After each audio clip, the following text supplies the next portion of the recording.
Jemaat kekasih Tuhan, Shalom. Puji Tuhan. Saudaraku, sebagai manusia tapi juga orang percaya, banyak di antara kita yang lebih suka untuk menilai, untuk menghakimi, untuk memvonis atau mengklaim seseorang atau kelompok orang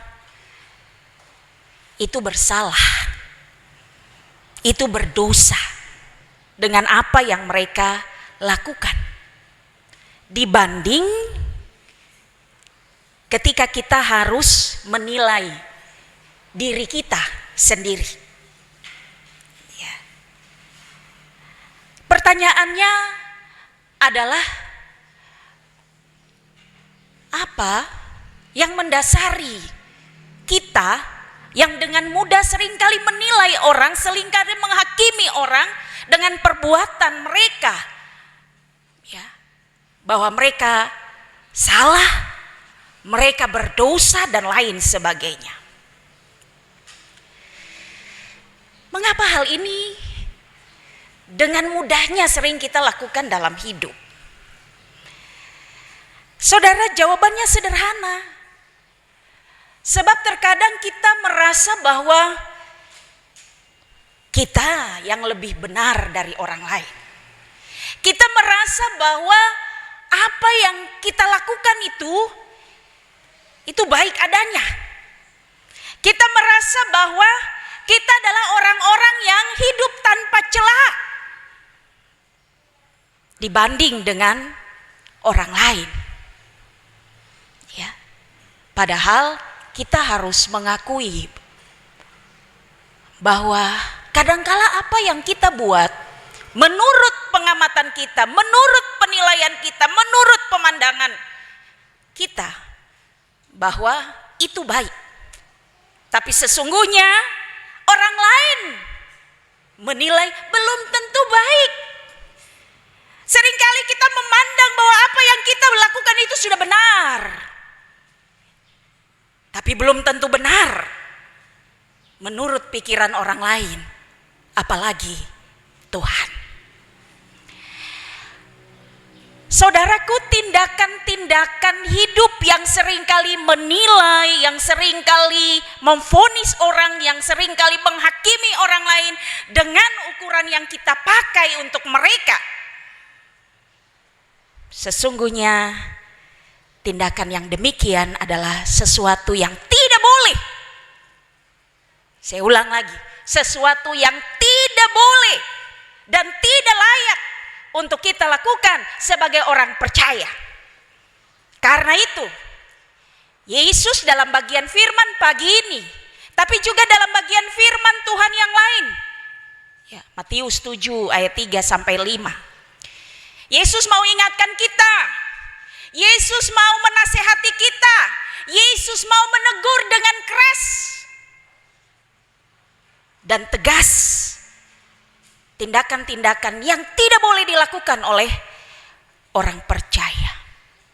Ya. Saudaraku yang terkasih dalam Tuhan Yesus, mengapa ya, dengan pola-pola hidup yang demikian, ya, lewat firman pagi ini, tetapi juga dalam Matius misalnya 7 ayat 3 sampai 5, Yesus menegur kita untuk jangan pernah hakimi orang lain. Jangan pernah melihat bahwa orang lain itu buat sesuatu yang salah dan kesalahan mereka lebih besar daripada kita. Ya, Yesus bilang, ya, balok di matamu itu harus kau cabut dulu. Ya. Jangan pernah melihat selumbar itu apa? Ampas-ampas kayu itu yang jatuh dari orang lain. Tapi lihat dulu siapa kamu, apa yang sudah kamu lakukan dan lain sebagainya. Ya. Karena itu Yesus bilang, jangan pernah hakimi orang lain. Sebab tanpa kita sadari dengan apa yang kita lakukan bagi mereka, hal itu juga akan dipakai oleh Yesus untuk bisa menghakimi atau mengadili diri kita dengan perbuatan kita. Jangan pernah menilai dan menghakimi seseorang itu salah atau berdosa dan lain sebagainya, karena dengan demikian sesungguhnya tanpa kita sadari kita sementara mencuri apa yang menjadi hak Allah dalam Yesus. Apa hak Allah terkait dengan hal ini? Yang hanya bisa menilai, yang hanya bisa memvonis seseorang itu salah, seseorang itu berdosa, bukan kita manusia. Karena kita dengan orang-orang yang lainnya sesama manusia itu di mata Allah adalah sama. Tidak ada yang spesial.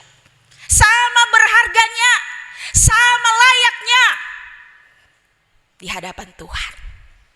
Ya.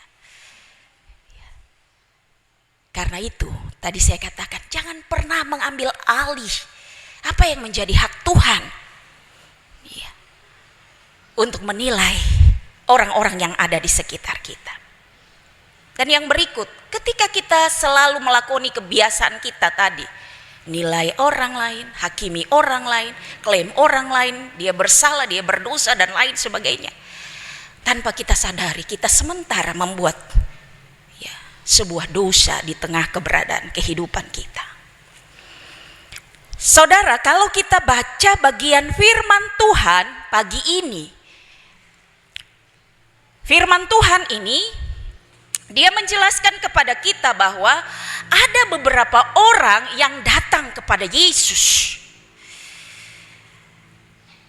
Orang-orang itu datang kepada Yesus dengan memberikan sebuah informasi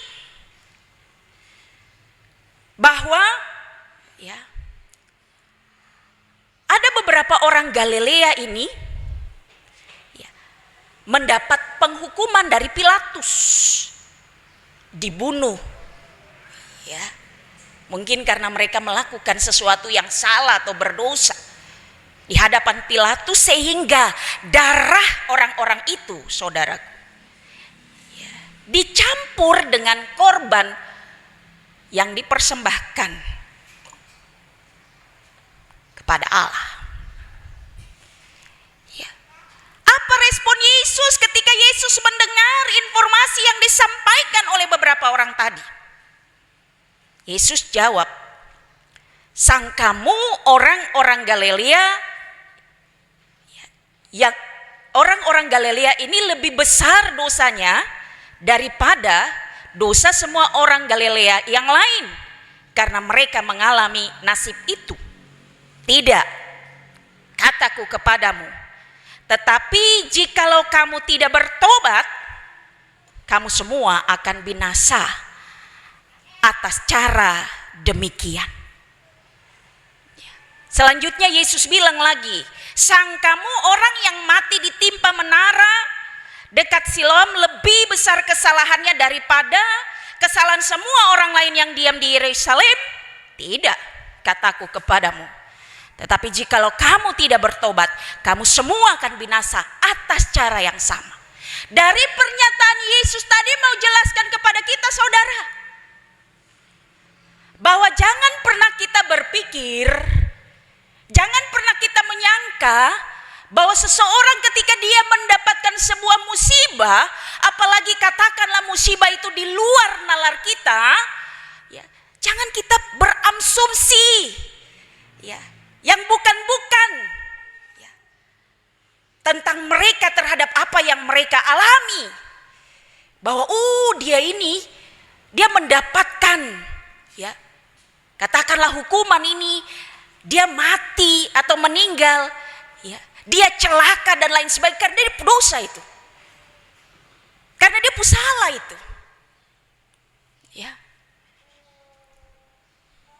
Kan seringkali kita berkata demikian, seringkali kita berlaku demikian. Lihat hal-hal tertentu, kejadian-kejadian tertentu, lalu kita menghubungkan, oh ini karena dia salah sendiri, oh ini karena dia dosa, atau dia orang tua dosa, atau dia anak dosa dan lain sebagainya. Pemikiran-pemikiran yang negatif yang sering kali kita nyatakan ketika kita melihat kondisi-kondisi demikian. Yesus mau menegaskan, jangan menilai, jangan menghakimi, jangan mengukur menegur seseorang karena dosanya sehingga musibah itu, peristiwa itu berlaku atas mereka. Ya. Yesus tegaskan bahwa bukan berarti ketika mereka mengalami peristiwa itu, mereka mengalami akan kejadian itu karena dosa mereka, karena kesalahan mereka yang lebih besar dibanding orang lain.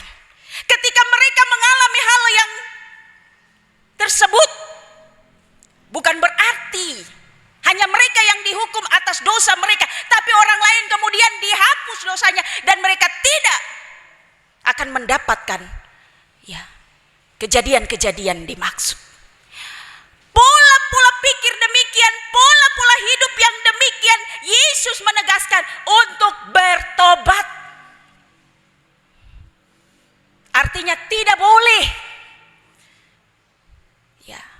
memiliki pikiran yang demikian, tidak boleh berprasangka buruk terhadap orang lain dengan apa yang terjadi pada diri mereka.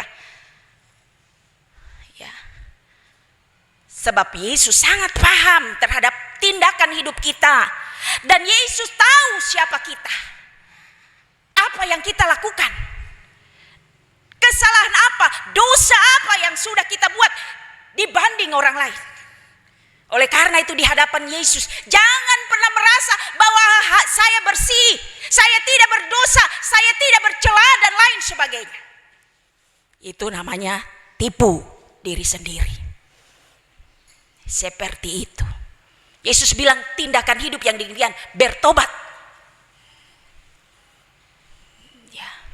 Karena dengan pertobatan mendorong saudara dan saya untuk bisa menyesali diri terhadap apa yang kita lakukan dalam hidup ini, dan proses penyesalan itu yang akan mendorong kita untuk bisa berubah, untuk bisa dalam perubahan itu akan menghasilkan buah-buah kebenaran dan kebaikan. Saudaraku yang terkasih dalam Yesus, dalam teks bacaan kita yang kedua, sesungguhnya Yesus selalu memberi ruang. Yesus selalu memberi kesempatan bagi kita. Yesus tahu bahwa kita adalah orang-orang berdosa.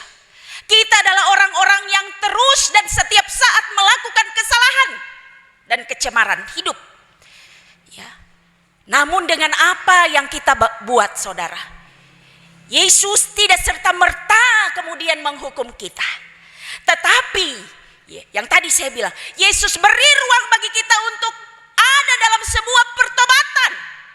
Dan dalam pertobatan itu Yesus mengharapkan bahwa buah-buah roh, buah-buah kebenaran, buah-buah kebaikan itu mesti dihasilkan oleh orang-orang percaya, termasuk saudara dan saya.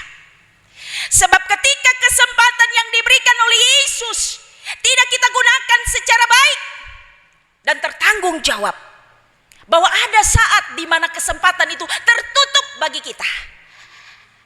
Dan apa konsekuensinya ketika ruang itu tidak diberi lagi kepada kita?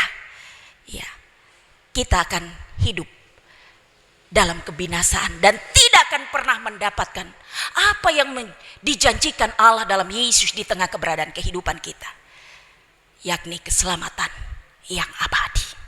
Saudaraku yang terkasih, karena itu ketika Yesus memberi kesempatan dan waktu bagi kita selama kita ada di dunia ini, saudara, diharapkan dari kita, saudara dan saya, untuk mari hargai waktu dan kesempatan yang Yesus berikan untuk bisa melakukan segala sesuatu yang berkenan kepadanya,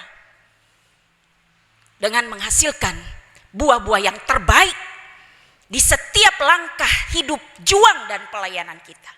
Supaya hidup kita akan selalu diberkati, tetapi juga kita akan terus dipakai oleh Tuhan untuk menjadi saluran berkat. Bapak Ibu saudaraku yang terkasih, lewat bagian firman ini, apa yang menjadi pesan, maknanya untuk kita memaknai minggu sengsara Tuhan Yesus yang keempat. Yang pertama, saudara, Alkitab pagi ini dengan tegas untuk mau mengingatkan, menasehati kita bahwa kebiasaan-kebiasaan hidup kita yang seringkali ya menilai, yang seringkali menghakimi, yang seringkali memvonis orang lain bahwa dia bersalah, dia berdosa dan sebagainya. Kebiasaan-kebiasaan itu perlu dan harus dihilangkan di tengah keberadaan hidup kita. Ya. Fokus kita adalah diri kita sendiri. Fokus untuk menilai diri kita, menilai apa yang kita lakukan dalam hidup kita, ya. Menilai, ya, apakah dalam hidup ini saya sudah melakukan sesuatu yang dapat menghasilkan buah-buah kebenaran atau kebaikan dalam hidup kita atau tidak. Tapi kalaupun hal itu belum, saudara, firman Tuhan dia bilang bertobat, berubah, ya, harus perbaiki diri. Supaya dengan pertobatan itu mendorong saudara dan saya untuk bisa melakukan hal-hal yang berkenan dan memuliakan Tuhan, bukan sebaliknya. Yang kedua, saudara, tema yang diturunkan oleh IAI Sinode untuk kita renungi ya di 3 bulan ini, tapi juga di minggu ini ya, tema menyatakan membaharui panggilan di jalan beriman, dan subtema mari ikutlah aku. Tema dan subtema ini saudara mendorong kita untuk terus melakukan pembaharuan diri, pembaharuan hidup, untuk terus ya, memperbaiki hidup kita, panggilan kita sebagai orang percaya untuk tetap berjalan pada jalan yang penuh dengan iman dan pengharapan kita hanya kepada Tuhan. Sebab dengan demikian saudara, apapun kondisi hidup yang kita alami, sesulit apapun kondisi hidup kita, dengan hidup yang penuh iman dan pengharapan kepada Tuhan, tidak akan pernah menggoyahkan, melemahkan iman kita, ya. Tetapi sebaliknya, lewat pergumulan, lewat segala sesuatu yang kita alami dalam hidup, ketika kita bilang kita percaya, kita beriman, maka hal itu yang akan mendorong kita untuk lebih dekat mencari Tuhan, lebih dekat untuk tinggal di dalam Tuhan dan kebenarannya. Mari ikut aku. Ya, subtema mau ajak kita sebagai orang percaya, sebagai anak Tuhan, sebagai pengikut Tuhan. Ya. Kita mau terus diingatkan. Ajakan Tuhan untuk mari ikut. Ya. Tuhan menghendaki bahwa saudara dan saya ketika telah menjatuhkan pilihan untuk mau ikut Tuhan dengan setia. Ikut Tuhan dengan taat. Jangan karena situasi dan kondisi hidup yang kita alami kemudian ya, semangat untuk ikut Tuhan itu ya, menjadi lemah, banting setir ya, untuk tidak mau ikut Tuhan dengan berbagai alasan, dengan berbagai pertimbangan dan selanjutnya. Ya, saudara, Tuhan bilang mari ikut saya. Tapi Tuhan butuh orang-orang yang mau ikut dia, orang-orang yang setia. Ya. Keikutsertaan kita kepada Allah bukan karena kita menghendaki akan berkat-berkat, kebahagiaan, hal-hal yang menurut kita baik adanya saja. Ya. Tetapi Tuhan mau ya, mencerahkan pikiran kita bahwa ikut Tuhan itu penuh dengan tantangan. Tapi percaya di balik tantangan itu kuasa Tuhan lebih besar yang siap dan sanggup untuk memulihkan kita dari segala kondisi hidup kita. Dan yang ketiga, saudara, kita bersyukur pagi ini kita akan menyaksikan ya BPPG jemaat untuk dilantik melaksanakan tugas dan tanggung jawab 5 tahun ke depan. Ini berangkat dari hasil keputusan sidang jemaat tahun 2022. Jemaat diaspora, bahwa ada anak-anak Tuhan yang boleh Tuhan pakai, Tuhan utus untuk melayani dia lewat tanggung jawab sebagai BPPG. Ya, saudara, terkait dengan Bapak Ibu yang akan dilantik sebagai BPPG, ya, saya mau katakan bahwa ini panggilan dan pengutusan Tuhan. Ya, terima dan sambut panggilan itu dengan hati yang penuh syukur bahwa kita layak untuk dipakai oleh Tuhan menjadi saluran berkat bagi jemaat ini. Amin, saudara. Sebab itu laksanakanlah tanggung jawab saudara-saudara dengan penuh sukacita. Jangan pernah bersungut. Sebab kadang-kadang sungut itu mementahkan segala yang boleh kita buat.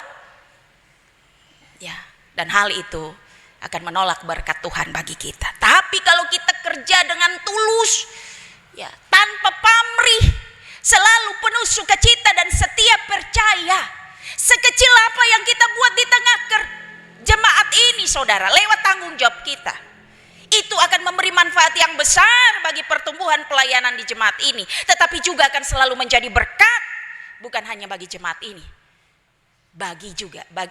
hal itu juga akan berlaku bagi kehidupan saudara-saudara.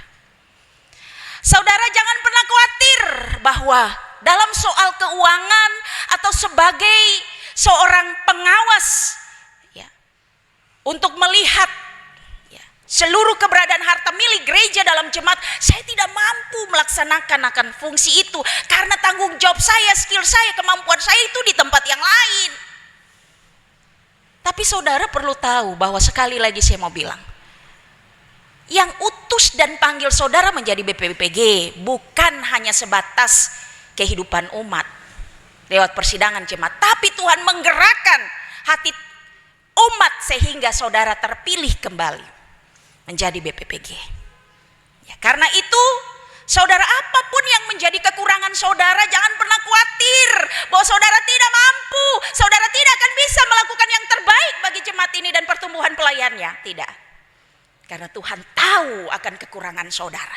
Tuhan akan melengkapi, Tuhan akan memampukan, dan Tuhan akan terus memberikan hikmat sehingga saudara dapat melaksanakan tanggung jawab itu dengan baik.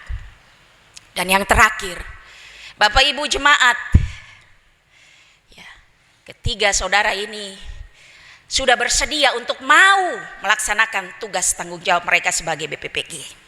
Dukung mereka, ya, supaya dengan dukungan yang diberikan saudara-saudara majelis jemaat, bahkan semua perangkat yang ada dalam jemaat ini, ya, tugas dan tanggung jawab untuk lebih menghasilkan pelayanan yang terbaik di jemaat ini, percaya bahwa hal itu akan Tuhan aminkan di tengah keberadaan kehidupan jemaat di tempat ini, jemaat diaspora. Tuhan memberkati saudara-saudara melaksanakan tugas dan tanggung jawab sebagai BPPG jemaat diaspora, tapi juga memberkati semua kita untuk melaksanakan firman yang sudah kita dengar pagi ini. Amin.